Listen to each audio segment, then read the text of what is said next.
দর্শক, এ বিষয়ে আরও জানবো।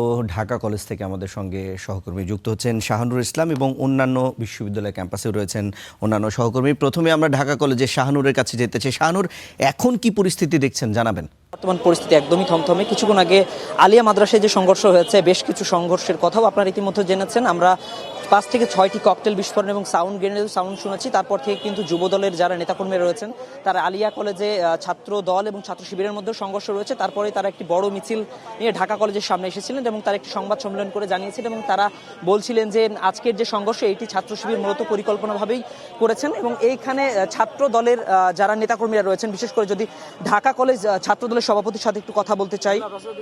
আমরা একটু কথা বলতে চাচ্ছিলাম যে আজকে যে পরিস্থিতি আসলে কি হয়েছিল, যদি একটু বিস্তারিত আমাদেরকে জানাতে।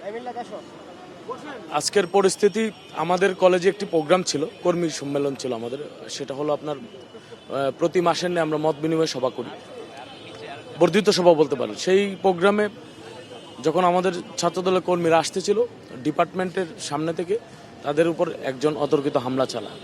তারপর আমাদের এখান থেকে অডিটোরিয়াম থেকে মানে প্রোগ্রাম স্থল থেকে অনেকে বের হয়ে যায়, গিয়ে খোঁজ খবর নিতে থাকে। এখানে বাকবিতণ্ড হয়।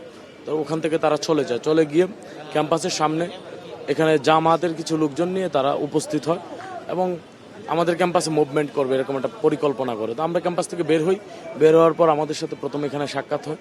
তো আপনি জানেন যে আমাদের ঢাকা কলেজ ছাত্রদলের যে সদস্য হচ্ছে মিল্লাত, তাকে মুঠোফোনে হুমকি দিয়েছে, তাকে হত্যা করবে, তো ক্যাম্পাস থেকে বের হয়ে যেতে পারবে না। তারই ধারাবাহিকতা আমরা আসলে মিল্লাতকে নিয়ে বের হয়েছি, জানতে চেয়েছি। আপনাদের কেউ আহত হয়েছে আজকে? হ্যাঁ, আমাদের আহত হয়েছে। আমাদের সাইদ সহ প্রায় 7-8 জনের মতো আহত হয়েছে। এখন আপনাদের আসলে কি অবস্থান, এখানে কি চাচ্ছেন? এখন আমাদের আজকে এখানে অবস্থান হলো, আমরা আমাদের সদস্য সচিবকে নিয়ে বসে আছি। আপনি জানেন যে আমাদের যেহেতু ক্যাম্পাস পলিটিক্স করি, ক্যাম্পাসে আমাদের আড্ডাস্থল। হয়তো অন্যদিন আমরা ছড়ায় ছিটায় আড্ডা দিতাম, আজকে একত্রে আড্ডা দিচ্ছি, কারণ আমাদের প্রাণ ভয় আছে। শিবির যেহেতু বলেছে, আর আপনি জানেন যে শিবিরের যে কার্যকলাপ চট্টগ্রাম কলেজ, চট্টগ্রাম বিশ্ববিদ্যালয়, রাজশাহী বিশ্ববিদ্যালয়, রাজশাহী কলেজ ইতিমধ্যে যা দেখিয়েছে শিবির, এবং গতকালকে রংপুরে যা দেখিয়েছে, এটার পর জামাতের যে আপনার 17 আসনের যে এমপি ক্যান্ডিডেট আছে, উনি যে শব্দ উচ্চারণ করেছেন ফেসবুকে, তারপর তো আমরা প্রাণ বয়ে আছি যে আসলে কখন তারা সশস্ত্র হামলা করে। এই জন্য আমরা একত্রে আছি, বাসায় যেতেও ভয় পাচ্ছি অনেকেই। ঢাকা কলেজের যিনি সভাপতি রয়েছেন ছাত্রদলের, তার সাথে কথা বলছিলাম। তিনি জানাচ্ছিলেন যে তারা অনেকটা শঙ্কাতে রয়েছে। সুতরাং সব মিলিয়ে যে সংঘর্ষ বিকেল 4টা থেকে শুরু হয়েছে, এখন ঢাকা কলেজের সামনে থমথমে পরিস্থিতি। ব্যবসা বাণিজ্য কিছুক্ষণের জন্য স্থবির হয়ে পড়েছে, কিছুক্ষণ আগেই তারা রাস্তা ছেড়ে দিয়েছে এবং যান চলাচল স্বাভাবিক রয়েছে। এবং তারা বলছেন যে ছাত্র শিবির এবং ছাত্র দলের মধ্যে যে সংঘর্ষ, সেই সংঘর্ষ মূলত দুপুর থেকে শুরু হয়েছে এবং এই শঙ্কা এখনো ছাত্র দলের মধ্যে রয়েছে। তারা চাই দ্রুত এই সমস্যার সমাধান করা।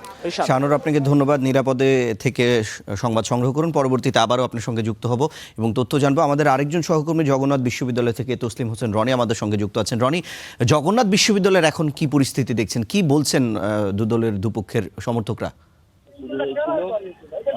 সেই জায়গা থেকে বিষয়গুলো সেটা জগন্নাথ বিশ্ববিদ্যালয়ের ভিতরেই ছিল। বেলা যত গড়ায় এবং আহতের সংখ্যা বাড়তে থাকলে তারা পার্শ্ববর্তী ন্যাশনাল মেডিকেল হাসপাতালে ভর্তি হয়। সেখানে ছাত্রদলের কর্মীও ছিলেন এবং শিবিরের কর্মীও ছিলেন। তো পরিস্থিতি সেখান থেকে অন্যদিকে ঘুরতে থাকে হচ্ছে দুপুর 12টার পর থেকে। কিন্তু এখানে যারা বিএনপির স্থানীয় নেতা আছে তারা কিন্তু ছাত্রদল জগন্নাথ বিশ্ববিদ্যালয় শাখার সঙ্গে যোগ দেয় এবং ন্যাশনাল মেডিকেলে দফায় দফায় হামলা চালায় এবং হসপিটালের চিকিৎসারত অনেকে কিন্তু এই ঘটনায় আহত হয় এবং আহত হওয়ার এক পর্যায়ে পুলিশ কিছু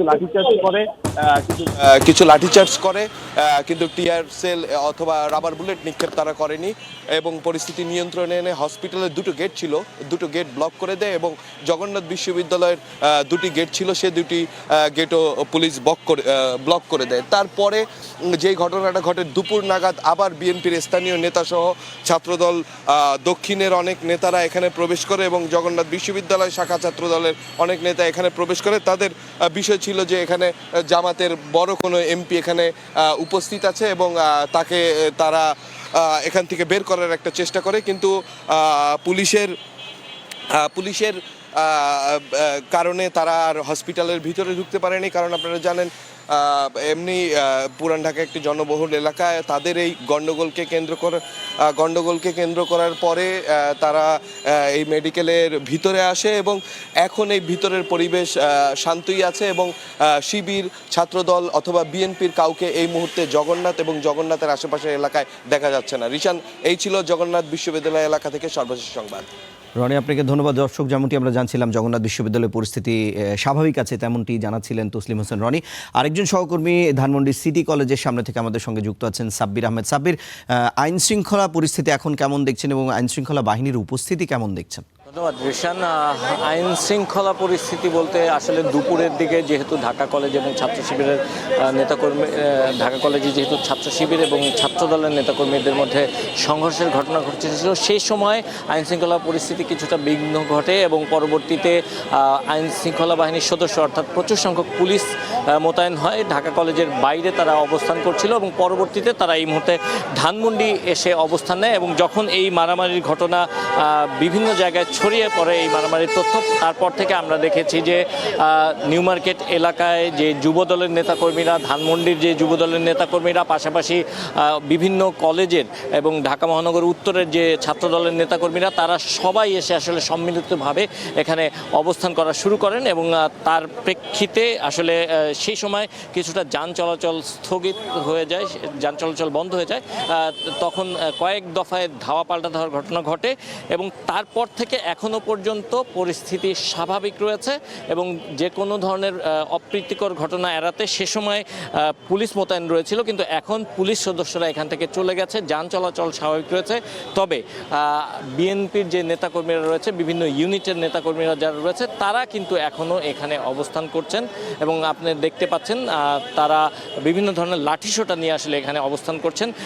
তাদের সঙ্গে আমরা কথা বলে যেটি জানতে পেরেছি যে তাদেরকে তাদের ঊর্ধ্বতন যে সেন্ট্রালের নেতাকর্মীরা তারা এই নির্দেশনা দিয়েছে যে যেহেতু তাদের ওপরে হামলা করা হয়েছে তাদের দাবি অনুযায়ী, তাই আসলে তারা আজকে এখানে অবস্থান কর্মসূচি পালন করছেন এবং তারা যে কোনো ধরনের অপ্রীতিকর ঘটনা বা যারাই তাদের সঙ্গে ঘটানোর চেষ্টা করবে তাদেরকে তারা প্রতিহত করবেন এবং তার অংশ হিসেবেই তারা এই মুহূর্তে এখানে অবস্থান করছেন এবং অসংখ্য নেতাকর্মীরা এখানে ছিলেন। কিছুক্ষণ পরপরই তারা এখানে স্লোগান দিচ্ছেন, তারা মিছিল করছেন, মিছিল করে এখানে শোডাউন করছেন এবং তারপর আবার সে পুনরায় বিভিন্ন পয়েন্টে তারা এই মুহূর্তে অবস্থান করছেন। আপনারা জানেন যে ঢাকা কলেজ, আলিয়া মাদ্রাসা, জগন্নাথ বিশ্ববিদ্যালয়, বেগম রোকেয়া বিশ্ববিদ্যালয় সহ বেশ কয়েকটি জায়গায় এই ধরনের সংঘর্ষের ঘটনা ঘটেছে।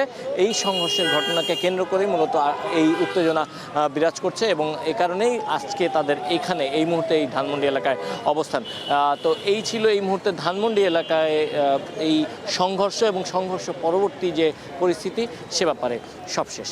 সাব্বির, আপনাকে ধন্যবাদ। দর্শক, আমরা জানছিলাম যে রাজধানীর ঢাকার যে 3টি ক্যাম্পাস সেখানে কিন্তু ছাত্র দল এবং ছাত্র শিবিরের যেই সংঘর্ষের ঘটনা ঘটেছে সেই সংঘর্ষের আপডেটেড তথ্য জানাচ্ছিলেন সহকর্মীরা। তারা জানাচ্ছেন যে এখন কিন্তু পরিস্থিতি আগের থেকে স্বাভাবিক রয়েছে এবং যান চলাচলও স্বাভাবিক হয়েছে। তবে কিছু কিছু জায়গায় দলীয় নেতাকর্মীরা অবস্থান নিয়েছেন তাদের প্রোটেকশনের জন্য।